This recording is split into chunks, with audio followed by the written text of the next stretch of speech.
general Schultz esteve uns anos na Guiné e chegou a, digamos, aquilo que seria o stalemate. Nem o PAIGC avançava, nem nós progredíamos. Que era, aliás, era uma situação ideal para arranjar uma solução política. Havia, como é que eu direi, a sensação de uma guerra que não se ganhava nem se perdia, percebe? Quer dizer, pelas circunstâncias geográficas, com países absolutamente adversos à nossa presença ali. E segundo, é as limitações de meios, que uma pessoa não pode meter-se numa operação grande sem ter determinados meios. Ora, nós estávamos a perder a guerra por falta de pneus ou por não ter detectores de minas, percebe assim? Quer dizer, não é possível. No início de 1968, o PAIGC estava nas zonas ocidental e norte, infiltrando-se através do Senegal, e controlava o sul, onde entrava pelo corredor de Guiledes, na fronteira com a Guiné-Conakry. A quadrícula portuguesa passara de 7 para 13 batalhões de caçadores, assentava o dispositivo nos setores de Mansoa, Bafatá e Bulama, mantendo influência no chão Manjaco, a noroeste e dominando todo o leste. Zona que, no entanto, o PAIGC pressionara logo em 1965, atacando algumas povoações. A vila de Nova Lamego era capital do Conselho de Gabu e o centro mais desenvolvido do leste do território, com cerca de 15 mil habitantes. Uma região predominantemente povoada pela etnia Fula, povo islamizado, aliado tradicional dos portugueses e menos receptivo à influência do PAIGC.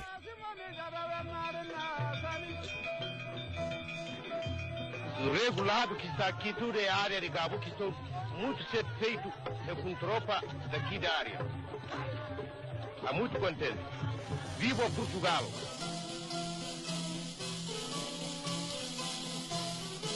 Os Fulas, cerca de 20% da população guineense, e os Mandingas, cerca de 12%, partilham a região. Os militares estacionados na zona reúnem-se com as tabancas e exigem a colaboração da população e das autoridades gentílicas no combate ao PAIGC.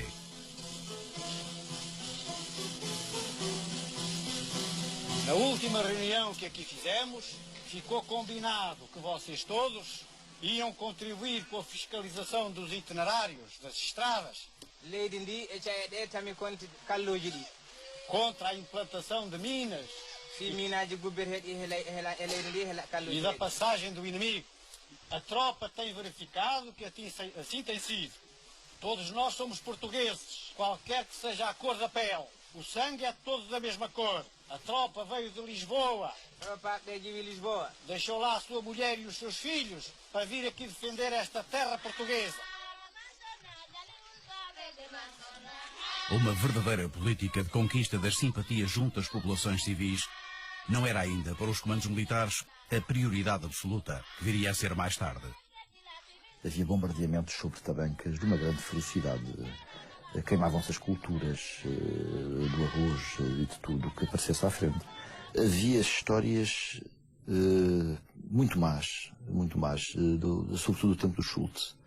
Desde barcaças que saíam, que subiam o Jeba com gente amarrada de pés e mãos atrás das costas vivas e eram despejados vivos para dentro do rio. Eu normalmente tratava muito bem os prisioneiros. Nos exercícios, nas operações, enfim, eu vou dizer aquilo que penso, a gente utilizava-os como mulas de carga. Portanto, quem levava o morteiro às costas, quem levava os cunhetos de munições, quem levava o posto de rádio eram prisioneiros. Que depois tinha uma corda amarrada ao pé que ia à mão de um soldado, que assim os levava. Talvez não seja muito bonito e muita gente fica aborrecida com isso. Mas era o que eu utilizava. Havia outros que batiam, havia outros que esfoavam, havia outros que matavam. Portanto, o que acontecia era idêntico a todos. Idêntico a todos não. Honra-se face ao general Cepino, não era pessoa que patuasse com isso. Havia militares que matavam os prisioneiros?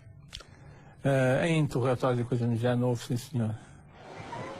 Os efeitos da ausência de uma verdadeira política de ação psicossocial junto das populações afetavam a imagem das Forças Armadas. Denunciados por desertores portugueses, esses efeitos chegaram às televisões europeias.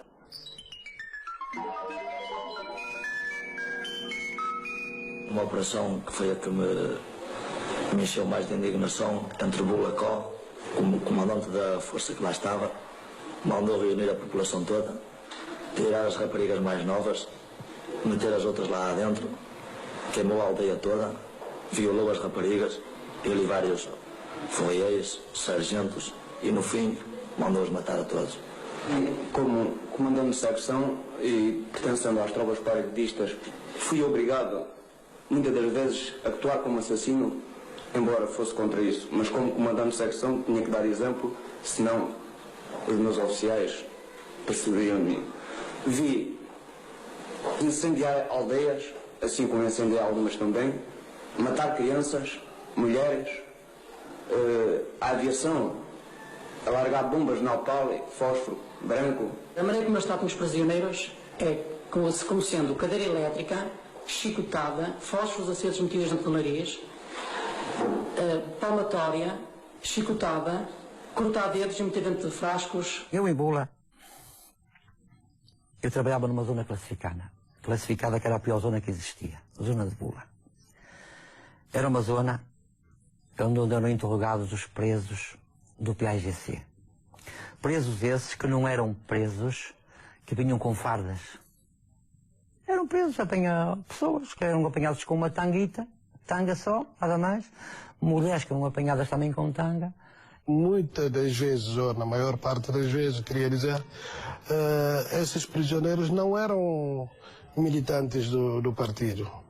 Eram populações que eles aprendiam para trazer. Era entre lugares, torturavam as pessoas. Houve execuções. Esta sala de interrogatório era um subterrâneo que existia. Existia nessa sala de operações de comando uma mesa com uma máquina e uma cadeira onde estava eu assentado. Havia outra cadeira ao lado que era do Major Cabral, do chefe da operação. Quando ele não confessava, o homem era à base de régua nas mãos. Havia lá um instrumento que era meia pipa, ligado à eletricidade, e molhavam-lhe os pés e assentavam ali. E quando o homem também não confessava aí, havia lá um chicote, que eles molhavam em água e depois em areia. Ao bater o chicote, a chicotada, a pele levantava-lhe toda, ficava a sangrar. E havia lá umas tenazes, tipo tenazes, que era apertada aqui neste dedo. O dedo era pousado sobre uma mesa e era apertado. Tanto era apertado, tanto apertou, que o dedo caía. Ficava a sangrar e o homem desmaiava. E não era curado, ia imediatamente para a cela. Muitas vezes fui ao local que era considerada a prisão dos civis, da população, ou populações apanhadas em operações, todos juntos, assim ali, como bichos, pior que bichos. Todos juntos, num espaço que não dava, se calhar, para terem alguma decência para quem que tivesse 5, 6, 7 pessoas, eram capazes de estar 60, 70. A comida era-lhes dada assim como quem dá aos cães, assim, àquela população. Eu chegava ali e olhava para as pessoas, eu ficava calado, em silêncio total. Não conseguia articular nenhuma palavra. Ficava num silêncio total de uma dor, de comunhão com aquela dor. O meu olhar era um olhar para eles, o meu olhar é que falava, o olhar deles, eles percebiam o meu olhar e fazíamos uma comunhão intensa no olhar, sem palavras. E isto é dos momentos mais fortes na minha vida, que está na origem da mudança também da minha vida. 3 meses depois de chegar à Guiné como capelão militar, Mário de Oliveira aborda numa homilia o tema da independência dos povos. Partindo da encíclica Pacem in Terris, do Papa João XXIII, questionou os fiéis militares e civis na missa de 1 de janeiro de 1968. Era o primeiro ano em que o Vaticano determinara a celebração do Dia Mundial da Paz. Peguei nesse pedaço de texto e coloquei também na minha homilia. Mais de qualquer outra tinha muitas perguntas. Estamos aqui, a grande pergunta era, estamos aqui ao serviço da paz ou a fazer a guerra? Como é que podemos dizer que estamos ao serviço da paz se tratamos os prisioneiros desta maneira, daquela? O Papa diz que passar ao serviço da paz é preciso, aponta como um dos sinais de tempos este assim. Estamos aqui para proporcionar este direito que os povos da África, da Guiné, também conquistem este direito, ou estamos aqui militarmente para impedir que isto se aconteça? E não respondia, perguntava e deixava as perguntas. Era um silêncio total na Assembleia. Quando acabou, vim para a sacristia e veio logo o missionário também ajudar-me a tirar os paramentos e disse: "Oh, Padre Mário, o que você foi dizer? Você está perdido." Expulso do exército, julgado e absolvido, Mário de Oliveira terá sido o primeiro capelão a opor-se à política colonial do governo. Mas eram já vários os sinais que mostravam uma igreja católica bastante dividida sobre a guerra, da simples paróquia ao poder do Vaticano.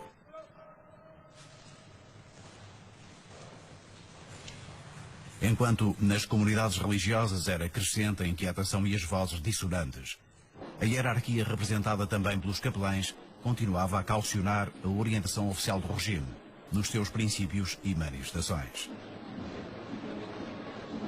Havia uma crítica geral à política colonial e havia uma crítica forte, sim, à não denúncia por parte desses capelães dos excessos, sobretudo dos excessos da guerra, porque é por aí, sobretudo por aí que entra uma boa parte da consciência que afeta os meios católicos, a questão dos crimes de guerra, a questão da